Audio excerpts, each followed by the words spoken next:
صدقہ کیا یا نہیں کیا، اور کیا ہم نے اس سال جتنے وعدے کیے کیا ہم نے وہ سارے پورے کیے؟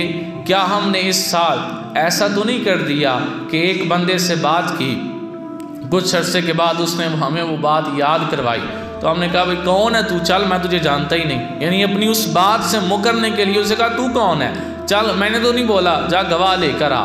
تو کیا ہم نے ایسی منافقت تو نہیں اس سال کے اندر کی؟ اور کیا ہم نے اس سال امر بالمعروف و نہی عن المنکر کا فریضہ سر انجام دیا یا نہیں دیا؟ ہماری آنکھوں کے سامنے کوئی غلط کام ہو رہا تھا، ہم نے اسے روکا یا نہیں روکا؟ میری آنکھوں کے سامنے اگر کوئی بندہ کاروبار کے اندر جو ہے وہ دھوکہ دہی کر رہا تھا اور ملاوٹ کر رہا تھا تو میں نے اسے روکا، اللہ سے ڈرایا یا نہیں ڈرایا؟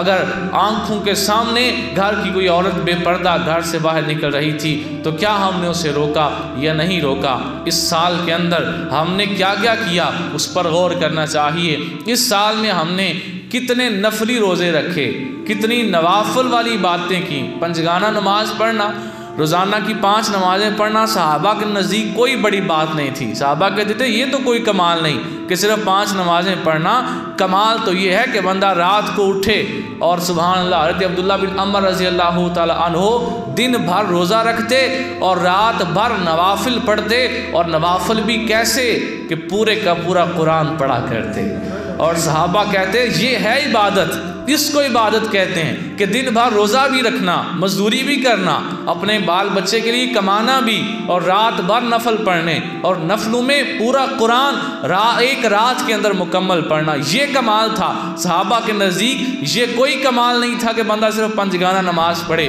تو ہم ذرا مڑ کر دیکھیں، ہم نے اس سال کے اندر جو فرض روزے رمضان مبارک کے گزرے وہ تو گزرے، اس کے علاوہ ہم نے نفلی روزے کتنے رکھے؟ میرے آقا صلی اللہ علیہ وآلہ وسلم سوموار کے دن کا روزہ رکھا کرتے، جمعہ کے دن کا روزہ رکھا کرتے ہم نے، اور سرکار علیہ السلام ہر مہینے کی جو عربی تاریخ 13، 14 اور 15 ہوتی، سرکار علیہ السلام ان کا روزہ رکھا کرتے۔ ہم نے کتنے رکھے؟ ذرا اپنے اپنے گریبان میں جھانکیں، اور ہم نے اس سال کتنے مریضوں کی عیادت کی؟ کیا اس سال کبھی ایسا ہوا کہ ہم گزر رہے ہوں، قریب سے کوئی ایمبولینس گزرے اور ہمارے دل سے بغیر اس بندے کو جانے دعا نکل گئی ہو، یا اللہ یہ جو بندہ بیمار ہے جو ایمبولینس میں پڑا ہوا ہے، اگر مسلمان ہے تو اس کو صحت عطا فرما، اگر یہ مسلمان ہے اس کی پریشانی کو حل فرما؟ اگر ہم نے ایسا کیا ہے تو پھر تو میں اس سال کے گزرنے پر آپ کو مبارکباد پیش کرتا ہوں کہ آپ نے بڑا اچھا سال گزارا۔ لیکن اگر ہم نے ان نیکیوں کے اوپر اپنے آپ کو کاربند نہیں کیا، ہم نے اس سال اسلام کے خلاف جتنی سازشیں ہوئیں، اگرچہ ہم کچھ کر نہیں سکتے تھے، ہمارے دل میں وہ غم تھا کہ نہیں تھا؟ جیسا کہ میں نے حدیث پاک سنائی تھی کہ جب ایک بستی کے اوپر عذاب نازل ہونے لگا، فرشتے نے کہا یا اللہ یہ تیرا بندہ بڑا پرہیزگار ہے، باقی ساری بستی گناہگار ہے، تو کیا اس کو بھی سزا دینی ہے؟ اللہ نے کیا فرمایا تھا؟ اللہ نے فرمایا تھا اِنَّا وَجْهَهُ فِيَّ سَاعَةً لَمْ يَتَمَعَّرْ فِيَّ سَاعَةً قَطُّ، اسے بھی عذاب دینا ہے۔ کیوں؟ جب لوگ میری نافرمانی کرتے تھے، جب لوگ اسلام کے اصولوں کو توڑتے تھے، جب لوگ میرے احکام کے خلاف ورزی کرتے تھے، اس کے چہرے کا رنگ نہیں بدلتا تھا۔ فِيَّ سَاعَةً لَمْ يَتَمَعَّرْ قَطُّ، اس کے چہرے کا رنگ کیوں نہیں بدلتا تھا؟ اسے غصہ کیوں نہیں آتا تھا؟ آج اگر کوئی بندہ یہ کہے، وہ دیکھیں جی فلاں کام حکومت نے اسلام کے خلاف کر دیا ہے، جس طرح کہ کچھ عرصہ پہلے ایک قانون بنایا گیا ٹرانسجینڈر لا کہ مرد کی مرد سے شادی ہو سکتی ہے، بس وہ نادرا میں جا کر اپنا نام بدلوا لے، تو کیا اس پر وہ ایک بندہ جس کی سفید داڑھی ہے، جو چلتا لاٹھی کے سہارے ہے، جو خود چل بھی نہیں سکتا، نہ اس کے اندر اتنی ہمت ہے کہ وہ کسی احتجاج، کسی دھرنے میں جا کر شریک ہو سکے، نہ اس کے اندر اتنا کوئی اس کے ایسے ذرائع ہیں کہ وہ کوئی سوشل میڈیا کے اوپر اس کے خلاف بول سکے، وہ کچھ بھی ایسا نہیں کر سکتا، لیکن کیا اس کے دل میں غم آیا کہ نہیں آیا؟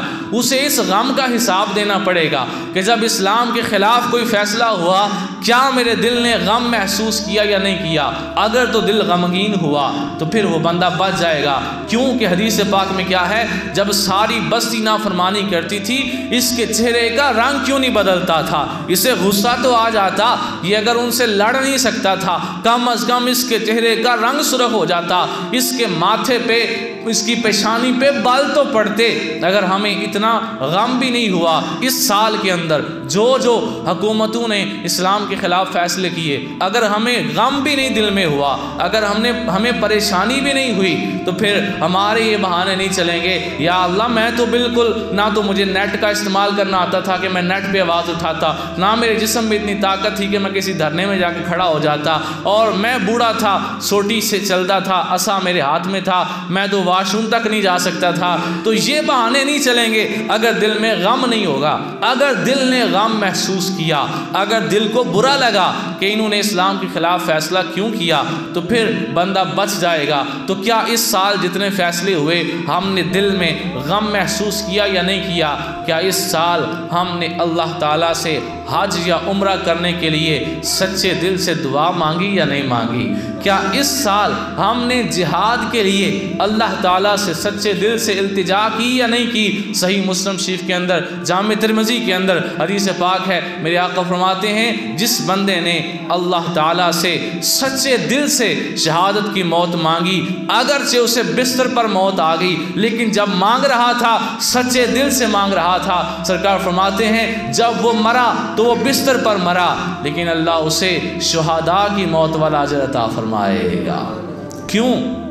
جب مانگ رہا تھا سچے دل سے مانگ رہا تھا، یا اللہ مجھے شہادت عطا فرما، یہ زندگی میں شہید نہ ہو سکا، جہاد ہوا ہی نہ اس کے دور میں، یا یہ شریک نہ ہو سکا، لیکن جب مانگ رہا تھا دعوے میں سچا تھا، دعا میں سچا تھا، جب مرے گا اللہ شہداء کے ساتھ اس کو قیامت کے دن اٹھائے گا۔ تو کیا اس سال ہم نے اللہ سے شہادت والی موت کا جو ہے وہ تقاضا کیا یا نہیں؟ اللہ سے دعا مانگی یا نہیں مانگی؟ اللہ سے مطالبہ کیا یا نہیں، یا اللہ میری دعا ہے مجھے شہادت کی موت عطا فرما۔